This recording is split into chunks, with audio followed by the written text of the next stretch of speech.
Hi everyone, welcome back to the Bible Project podcast. And we're in episode 174, which is part 105 of season 2 in our massive chapter by chapter, verse by verse journey through the entire Bible.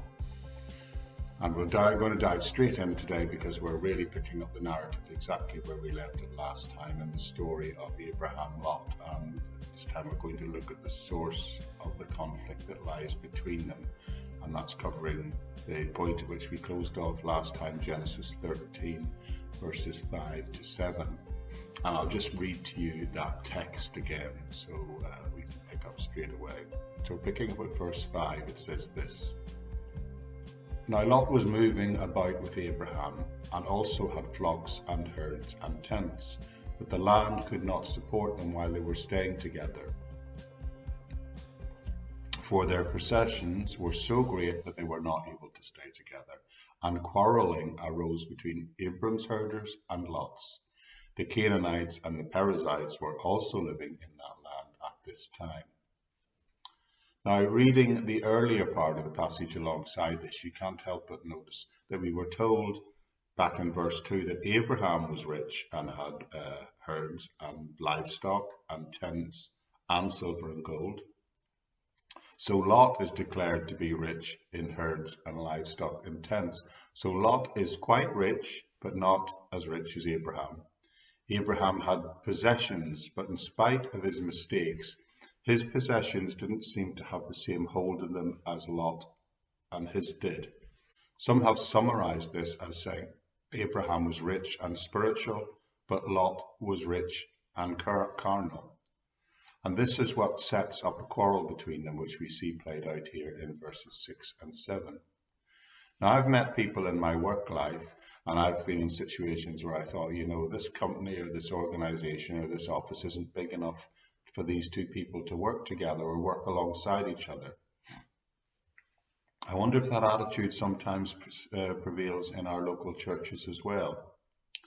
Well, anyway, in the case of Abraham and Lot, it manifests itself by them saying that there's not enough pasture to feed both flocks and herds of both men. They both had such large herds that the land was not able to sustain both groups of livestock. So what we have here is the fact that the increase in wealth is that which is beginning to cause strife between them. In a time when riches were measured in herds and flocks, they're really arguing about the potential for the future accumulation of wealth. Verse 7 says that there was strife between the herdsmen of Abraham's livestock and the herdsmen of Lot's livestock. So let me ask you a simple question. Looking at this situation, who do you think should have won this argument? Let me ask you another way. Who had the right to be in this land? You'll remember that God gave it to Abraham, so that should have really settled the matter right away, shouldn't it? Abraham should have said, I'm the owner of this land, God gave it to me, and I will make the choice here. But that's not what he did. What's going on here is as old as the Old Testament itself, but there are lessons to be learned today because it's as recent as today's newspaper. You cannot pick up a newspaper or go searching online or watch the news without reading about some sort of quarreling or conflict or strife between people. It's all over the place, all of the time. You can't listen to the news without it being focusing on some kind of story about conflict. So the question is, what should we as Christians do to address this sort of problem, this potential for conflict when it faces up?